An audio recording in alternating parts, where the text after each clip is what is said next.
5년 7개월 22일 동안 무려 1163번의 회의를 거쳐서 웨스트민스터 신앙 고백서가 확립되었습니다.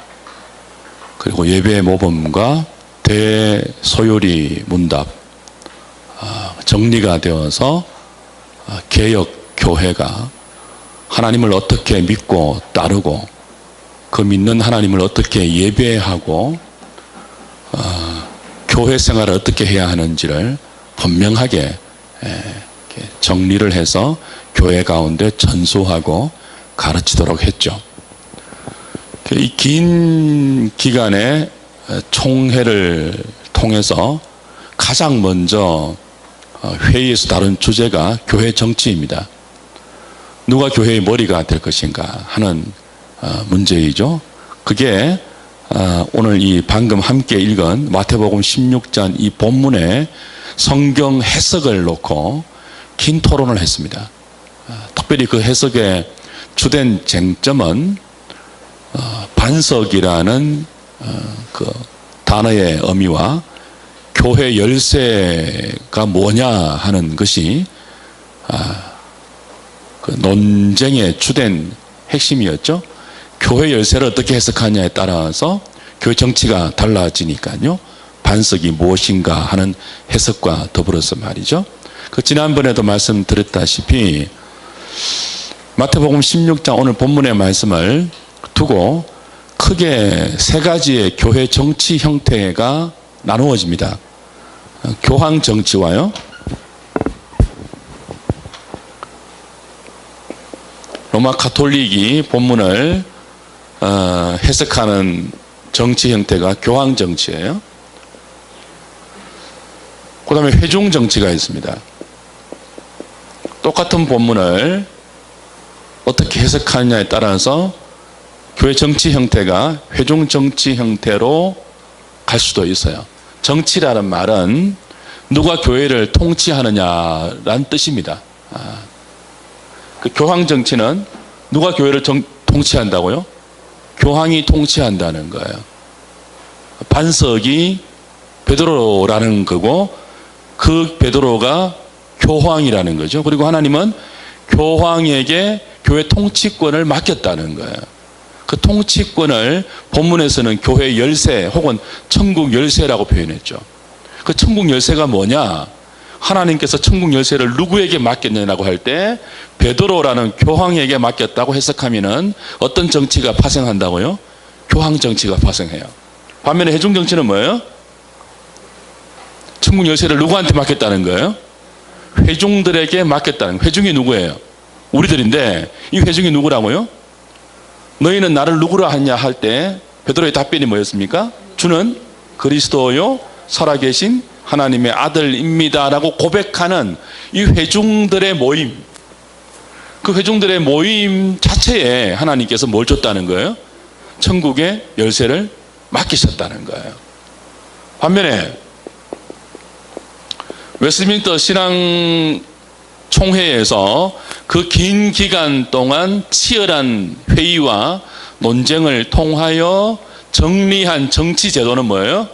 성경이 본문과 기타 여러 구절에서 우리에게 가르치고 있는 교회 정치 제도는 이 두 가지가 아니고 뭐라는 거예요? 장로 정치라는 거예요.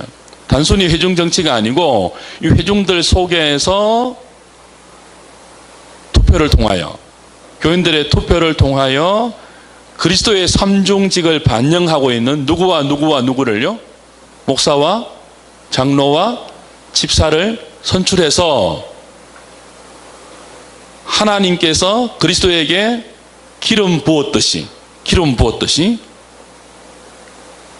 사도권을 가진 공회에서 이 직분자들에게 뭘 한다는 거예요?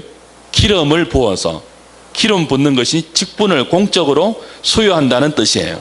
그게 그리스도예요. 예수 그리스도 할 때 그리스도가 뭐예요?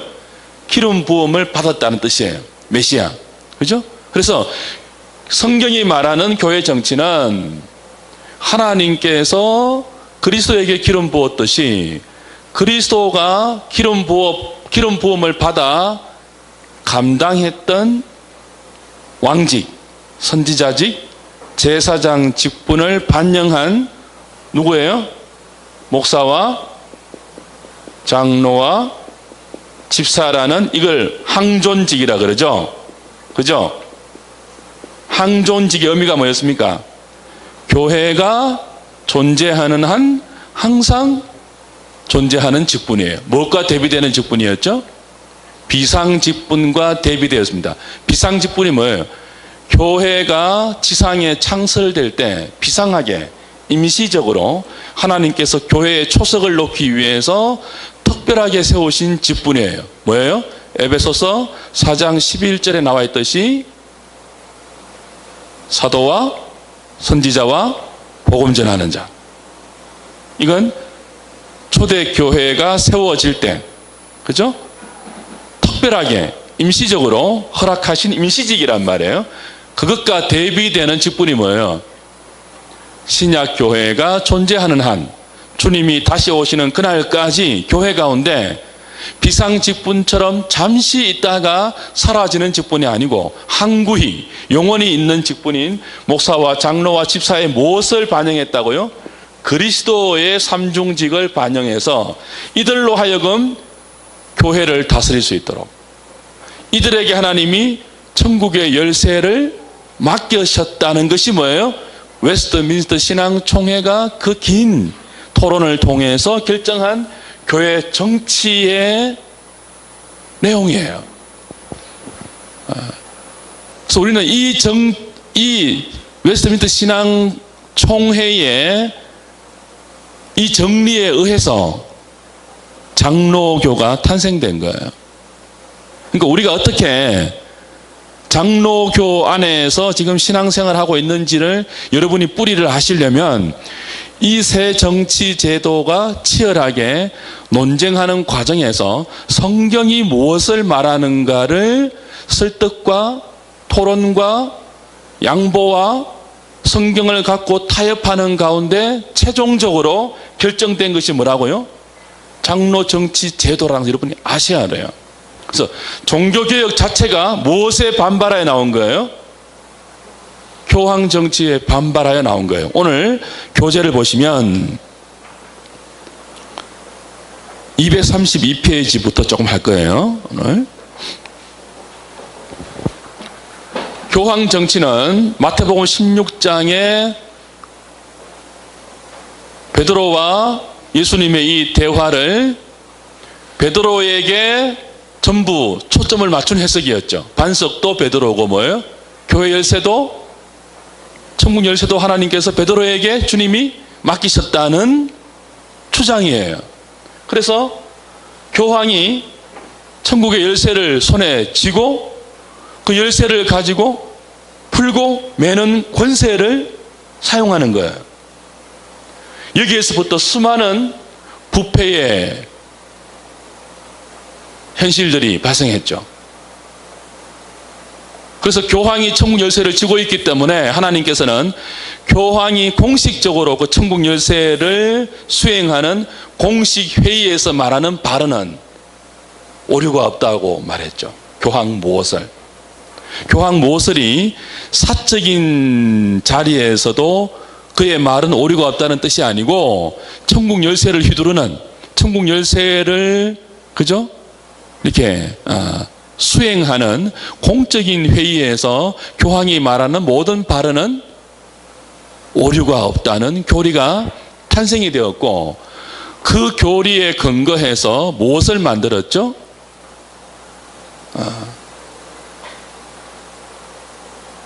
그 신부한테 죄를 고백하는 게 뭐예요? 고해성사시대를 만들었어요.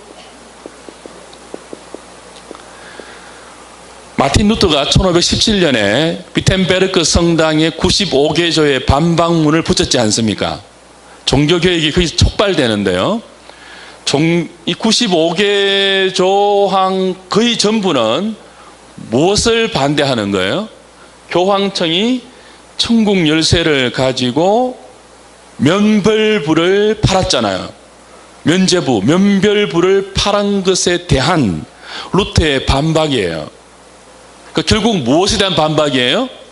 면별부에 대한 반박은 교황 정치에 대한 반박이에요. 그래서 총회가 가장 먼저 긴 시간을 노예 정치 제도를 토의한 이유가 그거예요. 교황 정치가 모든 부패의 원상이기 때문에 이거 아니라는 거예요. 마틴 루터가 그걸 이제 토론하자고 내건 거 아니에요. 왜 교황 정치가 부패의 원상인가 하면 대표적으로 고해성사에서 드러납니다. 많은 것들이 있지만, 그래서 95개조 첫 번째 항을 보면 마틴 루터가 가장 먼저 문제를 제기하는 주제가 뭐예요? 회개입니다. 회개. 왜냐하면 고해성사가 회개하는 공식적인 루터이거든, 단계이거든요. 천주교에서 회개를 이렇게 정의합니다. 세 가지로. 천주교는 첫 번째는 마음으로, 회개가 마음으로 뭐라고요? 죄를 슬퍼하는 거예요. 마음으로. 두 번째는 입술로 뭐 해야 돼요? 그 죄를 고백해야 돼요. 고해성사니까. 이것만 가지고 안 돼요. 세 번째가 뭐예요?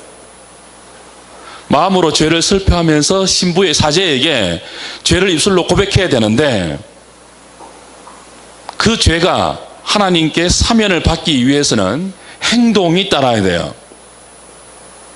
행동이 뭐예요? 선행을 한다든지 고행을 한다든지 금식을 한다든지 성지순례를 한다든지 기타 사제가 명령하는 그 죄에 대한 벌을 행동으로 갚아야 돼요. 보속이라고 할 수 있죠. 이 세 가지의 공식적인 회개의 정의를 따라서 신자들이 회개하면 사제가 뭘 하죠? 죄를 사면해 주는 천국 열쇠를 행사하는 거예요. 근데 문제가 뭐냐 하면 요거를 이제 시키잖아요.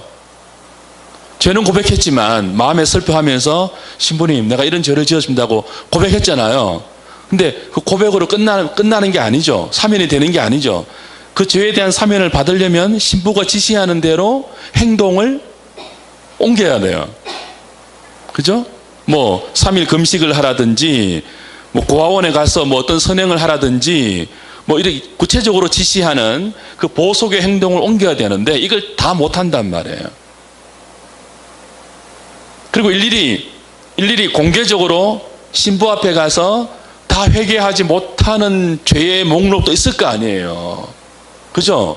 그러면은 이렇게 마음으로 슬퍼하고 공개적으로 사제 앞에 찾아가서 입술로 고백하고 그 사제가 시키는 대로 행동으로 보속을 해서 죄를 사면받지 못하면 어디에 못 가요? 천국에 못 가요. 근데 대부분은 죄를 사면받지 못하거든요. 고해성사도 생각이 나야 하는 거 아니에요. 그죠? 죄를 깨닫고 입술로 고백하고 이래야 회개가 되는 거 아니에요. 그러니까 회개가 다 못 되는 것, 그 결과 죄를 다 이렇게 면별받지 못하는 것은 어디에 가서 벌을 다 받아야 돼요? 연옥에 가서 그 벌에 대한 정화의 과정을 심판을 거치면서 받아야 돼요.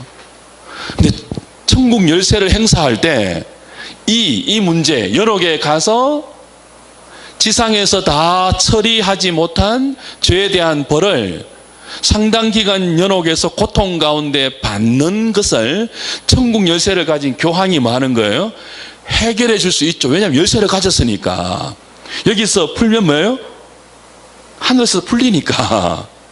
그 열쇠를 교황이 갖고 있다고 해석했거든요. 그래서 뭘 발행한 거예요? 면별부죠. 정확한 단어는 면죄부라기보다는 면벌이에요. 벌. 죄에 대한 벌을 면해주는 거예요. 그걸 누가?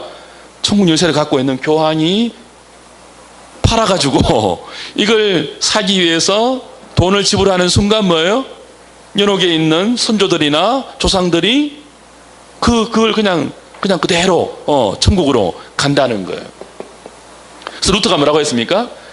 95개 저항 1항에서 우리 주님께서 말씀하신 회개는 이런 이런 로마 가톨릭의 회개가 아니다. 뭐라고 했죠, 루터가? 우리 주님이 교회 가운데 가르치신 회개는 이렇게 사제에 의해서 사제가 지시하는 대로 그 행동 보속하는 거기에서 면벌을 받는 것이 아니고 우리 전생애와 전인격을 가지고 하나님 말씀에 반응해서 돌이키는 것이다. 그렇게 95교회 조항의 첫 번째 항을 회개를 거론하면서 반박을 시작하죠. 결국 무엇에 대한 반박이에요? 교황청이 천국 열쇠를 가지고 성도들을 다스리는 그런 식의, 예를 들어서 가장 극명하게 회개라는 방식에서 드러나는 이런 식의 교황 정치는 성경이 말하는 것이 아니다. 우리 한번 토론해 봅시다. 성경이 과연 그렇게 말하는지 한번 이야기해 봅시다라고 비텐베르그 성당에 붙인 거예요. 그리고 이것이 이제 전 유럽 전체로 퍼져나간 거죠. 그 결과 뭐가 생겼다고요? 드디어 영국 의회에서, 그죠? 영국 의회에서 이제 100년이 지난 후에 1643년부터 총회가 시작되거든요. 1517년에서 1643년이니까 120년 정도가 흐른 시간 아니에요. 120년 동안 전 유럽 가운데 이 종교개혁의 여파들이 퍼져나가서, 그죠? 이 일로 막 영국 안에서도 전쟁이 퍼지니까 영국 의회가 총회를 열도록 지시했다 아닙니까? 그래서 스코틀랜드 총대들과 영국 의회에서 파송한 30명의 상하원 의원들이 함께 감독하고 토론하는 과정 가운데 이제 이 문제를 논의를 하는 거예요. 당연히 여기에서 사람들은 안 오겠죠. 안 와요. 왜냐하면은 주된 흐름이 스코틀랜드 장로교회파가 이 의회의 토론을 주도적으로 끌고 가거든요. 숫자도 가장 많고. 이 사람들은 안 와요. 로마 교황청에서 공문을 보내고 했지만 안 와요. 그리고 이제 이 사람들과 이것을 주장하는 사람들, 소위 말하는 독립파들이죠. 크롬웰 장군이 지지하는 독립파들과 스코틀랜드 장로교회파가 파송한 총대들이 주축이 되어서 이 노회 정치에 대해서 긴 토론을 거쳐가지고 뭐예요? 이건 완전히 아니니까 딱 못을 받고 여기는 합의를 봐요. 교황이 다스리는 것은 아니다. 교회는 우리 주님이 직접 다스리시는데 어떻게 다스린다고요? 회중에게 천국의 열쇠권을 주신 것이 아니고 그 회중들 가운데 아까 말씀드린 대로 그 회중들이 뽑아서 선출하고, 그죠? 세운 목사와 장로와 집사의 7위회 위에 천국 열쇠권을 위임했다는 거예요. 그게 왜냐하면 총회가 맨 먼저 토론한 회의의 주제였고 그 회의의 결과 정리된 내용입니다. 교회는 누가 다스리냐? 누가 다스린다고요? 교황이 아니고 그리스도가 다스리는데 그리스도가 무엇을 통해서요? 목사와 장로와 집사라는 한 항존 직분으로 구성된 7위회를 통해서 교회를 다스린다는 거예요. 이 7위회를 오늘 여러분 책 보시면은 노회라고 하죠. 노회라고 해요. 노회. 그래서 이 노회라는 7위회가 교회를 다스리는 하나님의 수단이고 하나님의 방법이라는 결론이 우리가 지금 몸담아 신앙생활하고 있는 장로교입니다. 그래서 장로교는 노회를 중요시해야 돼요. 왜냐하면 노회가 하나의 교회의 개념입니다. 근데 우리는 어떻게 해요? 노회는 거의 무시하죠. 그래서 이런 생각들을 좀 잡을 필요가 있는 거예요. 자, 거기 방금 제가 말씀드린 그 내용들을 233페이지 그림 보세요.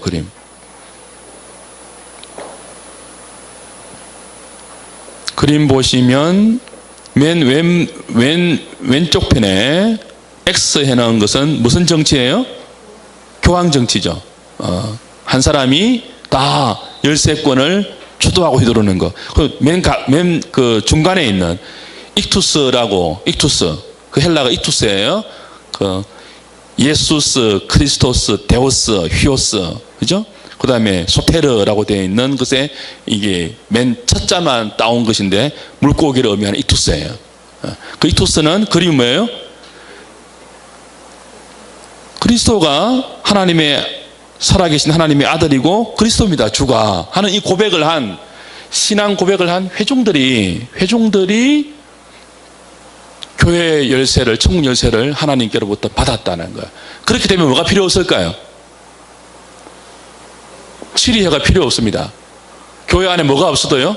말씀을 전하는 목사가 없고 교인들의 삶을 치리하고 영적으로 감독하는 장로님이 없고 교회의 재정을 수납해서 그 재정을 건강하게 사용하는 구제하고 또 복음 전파하는 데 사용하는 이 집사라는 직분이 없어도 뭐예요? 이 사람들 자체가 신앙 고백만 있으면 뭐예요? 열세권을 천국 열세권을 행사할 수 있다는 주장이에요. 그럴듯하게 보여도 그럴듯하지 않습니다. 왜냐하면 그리스도, 교회의 머리 대신 그리스도가 수행했던, 우리를 구원하기 위해서 수행했던 왕직, 제사장직, 선지자직이 그 어디에도 회중 정치에는 찾아볼 수 없어요. 그러니까 이런 치리회가 없는 회중에게 천국 열쇠를 맡겨놓으셨다면 그 열쇠가 바르게 수행될 수 없는 거죠. 이것과 이것은 둘 다 극단으로 갈 수 있는 정치 제도입니다. 그래서 이 둘의 극단을 피하고 하나님께서 성경 가운데 지시한 교회 정치의 가장 근접한 정치가 장로 교회 정치라는 거죠. 근데 여기에서 조금 그 개혁자들 사이에서도 조금 다른 견해가 있습니다. 물론 여기 모인 총대들이 다 검토한 것이지만 종교교회 기치를 들었던 마틴 루터, 그리고 루터의 종교교육 정신을 이어받아서 정말 종교교육의 신학을 확립한 존 칼빈, 이 두 사람이 똑같은 장로 정치에 대한 견해가 조금은 달랐어요. 자, 보십시오. 아까 교황 정치에는 천국의 열쇠권이 누구한테 주어졌다고 해석했죠? 교황에게, 베드로에게. 아니오라고 했잖아요. 전부 다, 둘 다. 그건 아니오라고 했잖아요. 그죠? 그럼 이 천국 열쇠권을 누구에게 주었냐고 할 때 치리회에 주어졌다는 것은 마틴 루터나 존 칼빈이 공통적으로 인정을 했는데 강조점이 조금 달랐습니다. 존 칼빈은 하나님께서, 그리스도께서 치리회, 목사, 장로, 집사라는 치리회 위에 천국의 열쇠권을 주었다는 것을 칼빈은 두 가지로 해석을 했습니다. 하나는 설교고요, 설교. 또 하나는 뭐예요? 권징이라는 두 가지 방식으로 천국 열쇠권을 이해했습니다. 그러니까 교회가 천국 문을 열고 천국 문을 닫는 것은 설교에 달려있다는 거예요. 어디에 달려있지 않고요? 교황에 달려있지 않고 그리스도가 그의 선지자 직분을 반영한 목사에게 위임한 복음 설교. 왜냐하면 믿음은 어디에서 들어요? 그리스도의 말씀을 들으면서 나잖아요. 그 믿어야 천국 가잖아요. 그러니까 천국 가는 열쇠는 말씀을 듣는 데 있는 거예요. 개혁자들은 천국 열쇠를 교황 개인이 아니고 하나님께서 교회 가운데, 치리회 가운데 맡기신 특별히 누구예요? 복음 전파하는 설교자에게 천국 열쇠를 맡겼다는 거예요. 루터가 강력하게 이걸 주장합니다. 그래서 95개 조항 62항을 보면 루터가 이런 말을 해요. 제가 준비를 안 했는데 읽어드릴게요. 95개 조항에 마틴 루터가 비텐베르크 성당에 붙인 95개 조 반박문 가운데 62번째 항이 이런 내용이에요. 교회에 진정한 보물은 하나님의 영광과 은혜의 가장 거룩한 복음 말씀이다. 이렇게 말해요.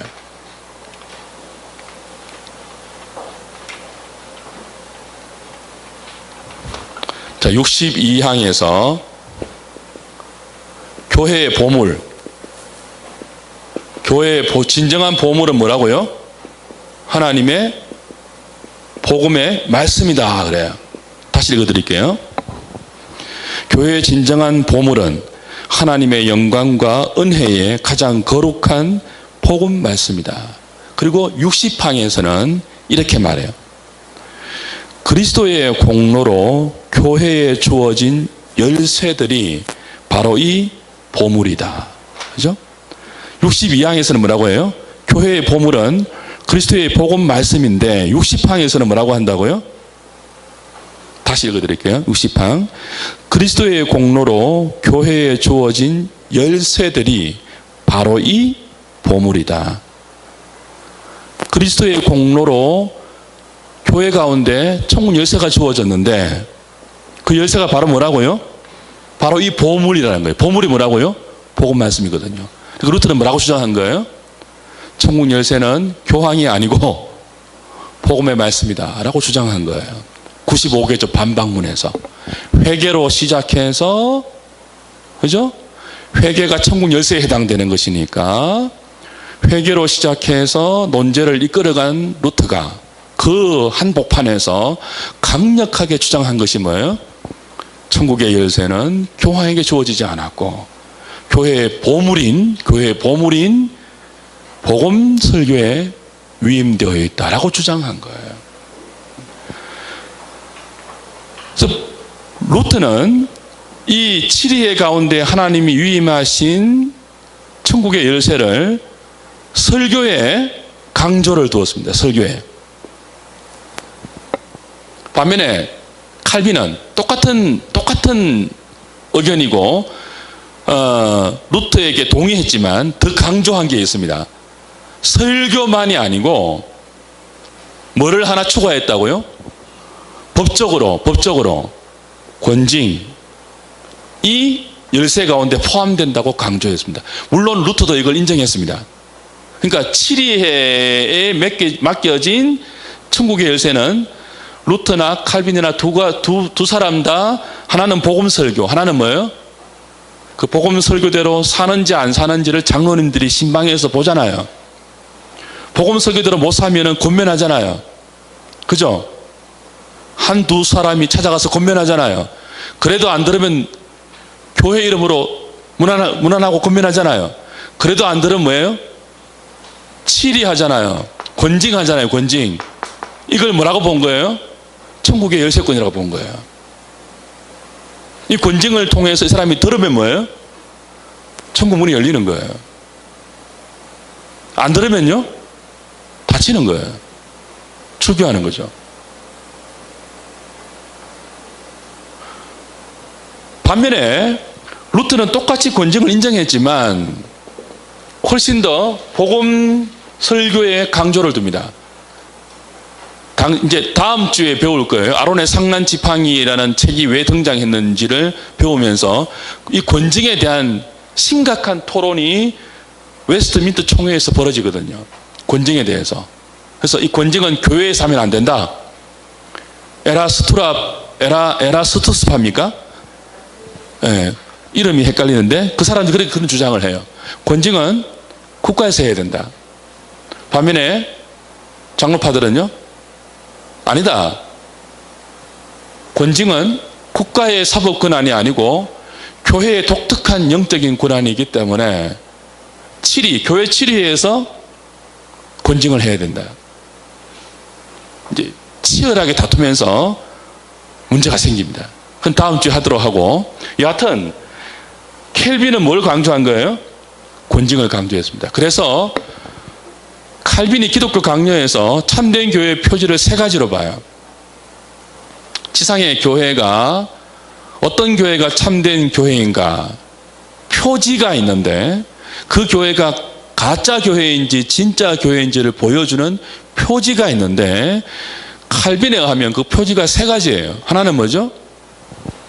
복음 전파에 순수한 복음 설교에 복음 설교는 꼭 들어갑니다. 왜냐하면은 교황 정치는 뭐가 없어요? 설교가 없어요. 미사밖에 없잖아요. 미사 시간에 뭐예요? 설교 안 하거든요. 자기도 모르고 회중들도 알아듣지 못하는 라틴어로 그냥 주문을 외운단 말이에요. 그게 끝이에요, 그게. 그리고 그런 미사에 자동적으로 구원의 은혜가 주어진다는 게 미사 아닙니까? 그게 7대 성례 중에 하나거든요. 그러니까 이걸 개혁하는 거예요. 참된 교회는 말씀이 없는 이런 교회가 아니다. 라틴어 알아듣지도 못하는 자기도 모르는 그런 라틴어 가지고 성경을 주문처럼 외우는 그런 교회는 참된 교회 아니다. 참된 교회는 반드시 뭐예요? 성경의 진리를 하나님께서 세우신 복음 전파자인 설교자를 통하여 목사를 통하여 순수한 복음의 설교가 시행되는 교회가 참된 교회다라고 합니다. 이게 이런 맥락에서 나오는 거예요. 두 번째가 뭐예요? 참된 교회 표지. 성례입니다. 왜냐하면 이 성례가 미신적이니까 그냥 자동적으로 구원의 은혜가 주입되는 성례잖아요. 성례만 드리면 그냥 구원의 은총이 쌓인단 말이에요. 몰라도 그런 성례 아니다. 뭐예요? 순수한 성례. 화채설이 아니고 영적 인재설에 기인한 그리스도의 십자가를 기억하고 그 십자가를 중심으로 해서 신앙 고백하는 형제들이 성령 안에서 하나 되는 이 보이는 설교로서의 성례가 시행되는 교회가 진짜 교회다. 말씀과 성례의 순수한 시행. 그리고 칼빈은 거기에 뭐를 하나 덧붙였다고요? 권징이 따라야 한다고 본 거예요. 권징이 왜 따를까요? 말씀대로 살아야 하지 않습니까? 그죠? 말씀대로 사는 것을 감독하기 위해 사는 것을 뭘 허락하셨다고요? 장로라는 직분을 허락하셨거든요. 그래서 목사와 장로가 교인들을 신방하여서 교인들이 말씀대로 살지 못하면 다스리고 권면하고 돌아올 수 있도록 치리를 해야 돼요. 그러지 않는 교회는 뭐라는 거예요? 참된 교회가 아니라고 본 거예요. 왜요? 말씀에서 떠나니까. 그러니까 사실은 종교개혁자들이 참된 교회의 표지를 어떤 사람은 한 가지만 주장합니다. 말씀 하나. 어떤 사람은 뭐예요? 말씀과 성례 두 가지. 어떤 사람은 뭐예요? 켈빈처럼 세 가지를 말해요. 그러나 사실은 뭐예요? 다 종합하면은 말씀으로 집중되는 거죠. 다 말씀을 위한 표지예요. 그래서 치리회가 사실은 왜 중요한 거예요? 이 회중들, 아까 말 두 번째 얘기 나눈 회중들은 한 사람이 그냥 신앙 고백하면 그게 교회거든요. 치리회가 없어도.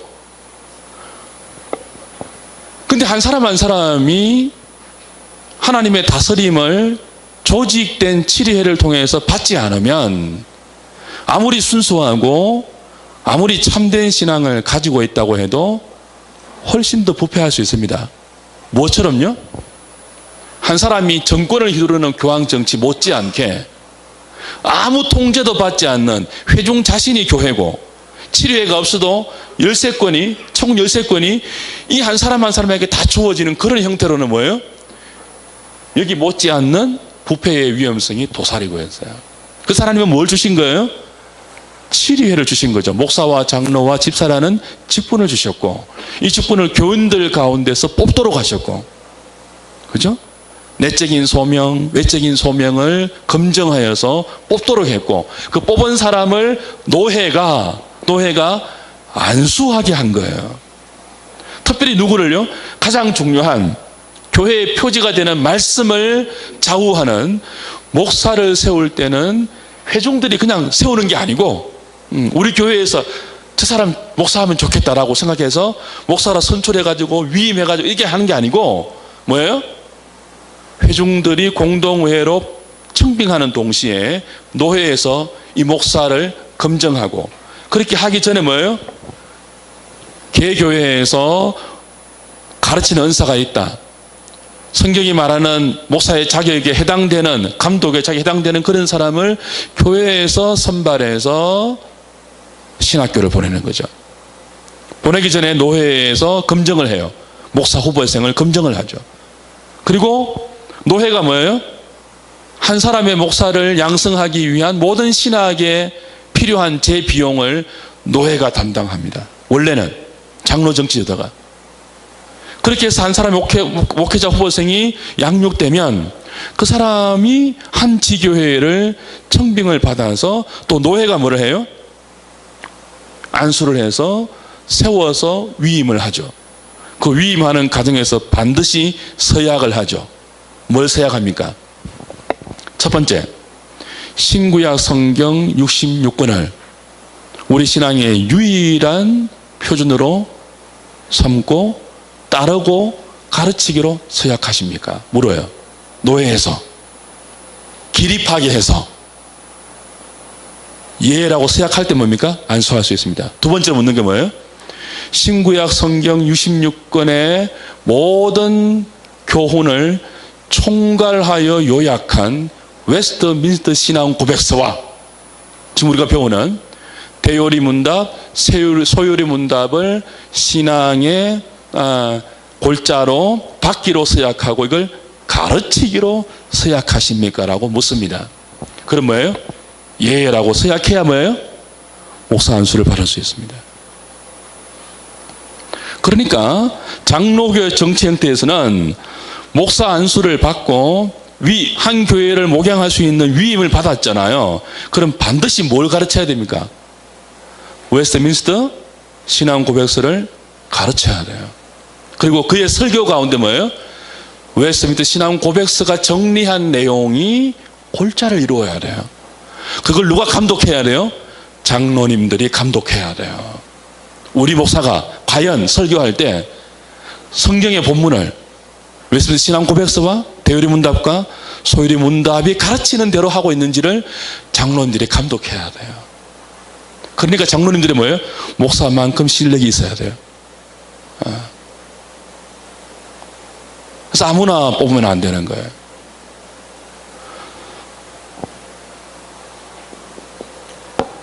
그렇게 노예가 중요한 것입니다. 우리가 막 마음대로 저 사람 목사하면 괜찮겠다 세우는 게 아니고 뭐예요? 이런 엄중한 검정 절차를 거쳐서 한번 쭉 돌아가 보십시오. 어디인가 하면은 목사 뽑는 그게 몇 페이지 나와 있습니까? 한번 찾아보세요. 도표되어 있는 게 있거든요. 저도 이거 보고 막 경기를 일으켰는데요. 몇 페이지입니까? 이렇게 되어 있는 게 있습니다. 목사가 해야 될, 준비해야 될 자격이 있어요. 여기 있네요. 213페이지 보세요. 213페이지. 요 그림. 213페이지. 목회자, 노란 원에 목회자라고 되어 있죠. 목회자가 이런 검증을 거쳐서 안수를 받는 거예요. 보십시오. 맨 위에 통달한 신학 서적. 두 번째 뭐예요? 종교의 기초와 정통 교리. 세 번째 뭐예요?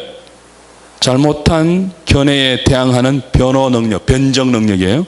네 번째, 교회사, 성경연대, 양심을 해석할 수 있는, 성경의 근거에서 해석할 수 있는 실력. 그 다음 뭐예요? 공적인 설교, 성경 강해를 잘해야 되고, 네 번째, 논문을 요약할 수 있는 실력이 있어야 되고, 그 다음에 자기 변정 능력이 있어야 되고, 철학을 잘해야 되고, 논리학도 잘해야 되고, 라틴어 해야 되고, 헬라어 해야 되고, 히브리어 해야 됩니다. 제가 못하는 게 라틴어 못해요. 논리학 기초밖에 못해요. 철학 조금 하기는 하는데 잘 못해요. 이거 다 검증하면은 제 목사 안수 못 받을지 몰라요, 지금. 근데 저는 정말 꽤 공부하는 목사거든요. 지금도. 그런데도 뭐예요? 이 당시 총회가 요구한 목회자의 수준에 비하면 엄청나게 함량미달이에요. 이 목회에 대한 공부를 끊임없이 하기 위해서 노회가 필요한 거예요. 다음 주에 배우겠지만 노회는 이 지교회 10개나 12개 교회가 형성되어서 하나의 노회를 이루었습니다. 왜 이리 작은 숫자인가 하면은 그래야지 목사들이 모여서 뭐 할 수 있는 겁니까? 공부할 수 있는 거예요. 목사의 결정적인 직분의 내용이 뭡니까? 말씀을 가르치는 것입니다. 말씀을 잘 가르치기 위해서, 잘 해석하기 위해서 철학도 필요하고 원어도 필요하고 논리학도 필요하고 다 필요한 거예요. 기타 모든 것이. 근데 이걸 평생 해야 되기 때문에 혼자 하기 힘들므로 노예가 형성되어서 모여서 목사를 교육하는 거예요. 매번. 그래야 뭐예요? 교황정치나 회중정치가 갖고 올 수 있는 부패를 끝없는 공부와 자기 연마와 경건의 훈련을 통해서 방지하는 거예요. 그러니까 노예 장로 정치 제도가 중요하고 장로 정치 제도의 근간인 노회가 중요한 거죠. 저와 여러분들이 노회에 좀 관심을 많이 가져야 됩니다. 저도 노회가 워낙 이런 모습에서 멀어져서 좀 관심을 멀리 했는데 이제는 좀 관심을 두면서 바르게 하려고 해요. 저도 이런 것 좀 하자라고 이야기하려고 해요. 모여서 다른 거 하지 말고 이런 거 해야 되는 거죠. 이제 쭉 읽어보시면요. 나오는 게 그 다음에 장로교는 회의가 중요하다라고 돼요. 회의가. 이런 장로교 정치 자체가 웨스트민스터 총회 그 긴 5년 7개월 22일 동안 긴 회의를 거쳐서 이 중요한 신앙의 유산이 확립되었잖아요. 그 장로교 정치의 꽃이 뭐냐 하면 뭐예요? 회의입니다. 회의. 요즘 어떤 사람들이 꽤 글을 사기 이런 말을 합니다. 교회 회의가 많으면 망한다라고 말해요. 아니요. 장로교를 몰라서 그래요. 장로교는 회의가 없으면 장로교가 아닙니다. 회의가 없는 사람은 여기에 가까워요. 교황정치. 자기 마음대로 주무르는 거예요. 교회를. 재직회도 없고 공동회도 없고 당회도 없고. 그러면서 뭐라고 말해요? 교회가 회의만 하면 안 된다고 막. 자기 마음대로 하면서. 아니요. 장로교는 그런 게 아닙니다. 겸손하게 성경이 무엇을 말하는지 끊임없이 회의했습니다. 그죠? 근데 회의가 장로교 정치의 핵심이고 꽃인데 문제는 이 회의를 할 때 거기 보십시오. 매너가 중요해요. 235페이지. 장로회의 기본은 뭐예요? 성숙한 어떤 문화라고요? 회의 문화예요. 근데 성숙한 회의를 위해서는 합의를 잘 해야 되는데, 그죠? 합의를 잘 하기 위해서는 매너도 있어야 되고, 그리고 사실은 성경에 능해야 돼요. 그러니까 장로교 정치의 핵심이 회의인데 그 회의를 잘하기 위해서는 서로 겸손한 매너가 지켜져야 돼요. 그렇죠? 그 매너 속에서 결론을 합의로 도출하기 위해서는 필수적으로 성경이 무엇을 말하는가에 전부 굴복할 수 있어야 됩니다. 그게 매너거든요. 그게 매너예요. 내 생각이 이런데 내 생각을 끝까지 관철하기 위해서 투쟁하는 것이 아니고 우리 생각이 이름에도 불구하고 성경이 무엇을 말합니까에 굴복할 수 있는 태도가 매너입니다. 그 매너와 동시에 뭐예요? 성경에 대한 지식을 장로 교인들은 갖춰야 돼요. 그래야 회의를 통해서 하나님이 말씀하시는 교회의 바른 모습을 우리가 만들어 갈 수 있는 거죠. 그래서 우리 교회가 재직회도 좀 잘하고, 그죠? 이런 정신에 의해서 당회도 잘하고 공동회도 잘하는, 우리는 뭐 비교적 잘하고 있다고 저는 생각해요. 또 하나 우리한테 없는 게 있는데요. 이제 3시 마칠게요. 자, 보십시오. 장로교에서 가장 중요한 회의가 공동회의 아닙니까? 1년에 한 2차례 정도 하죠. 모든 교인들이 함께 회의에 참석해서 목사를 청빙한다든지 한 해의 재정을 예결산을 한다든지 할 때 공동회의를 하잖아요. 이때 뭐예요? 매너를 갖춰야 돼요. 이때 성경적인 원리를 우리가 잘 배워서 알아야 돼요. 그 헌법을 잘 알아야 돼요. 특별히 직분자들이 장로고시 칠 때, 목사고시 칠 때 헌법을 배우거든요. 그 같은 이유 때문입니다. 그 다음에 뭐가 있습니까? 재직회가 있습니다. 그리고 뭐가 있죠? 당회가 있습니다. 근데 책에는 우리한테 없는 뭐가 있어요? 집사회가 있어요. 자, 당회가 어떤 회의 하는데요? 치리하는 회거든요. 아까 말한 대로 천국 열쇠권을 성경적으로 수행하는 회의예요. 당회가. 그래서 치리회가 안 될 때는 그냥 교회를 영적으로 감독하고 언론하는 그런 회의가 되겠죠. 근데 그 회의를 통해서 이런 교인에게 문제가 생겼습니다. 이 교인이 말씀대로 살지 않고 빗나가고 있습니다. 라고 하면은 이제 그 교정 작업이 시작될 거 아니에요. 그죠? 일단 장로님 한번 신방해 보십시오. 또 목사님 신방해 보십시오. 권면을 하죠. 안 들으면요? 교회 이름으로 다시 하잖아요. 그래도 안 들으면은 이 사람을 치리회라는 당회에 소집해서 최종적으로 권면을 하거든요. 그래도 안 들으면은 출교하거나 수찬 정지해서 권징을 시행해서 이 사람이 구원에 떨어지지 않도록 비록 잠시 교제권에서 신령한 교제권에서는 제한을 시키지만 회개할 수 있는 기회를 제공해서 천국의 문이 닫히지 않도록 교회가 한단 말이에요. 그래서 당회는 이런 영적인 치리를 위해서 존재하는 회의입니다. 반면에 집사회는 뭐예요? 집사들이 구성하는 회잖아요. 집사가 뭐 하는 직분이었죠? 헌금을 수납해서 그 헌금을 바르게 사용하되 특별히 구제하고 가난한 자를 돕는 데 사용하는 직분이잖아요. 제사장 직분이잖아요. 이걸 위해서 집사회가 따로 모여요.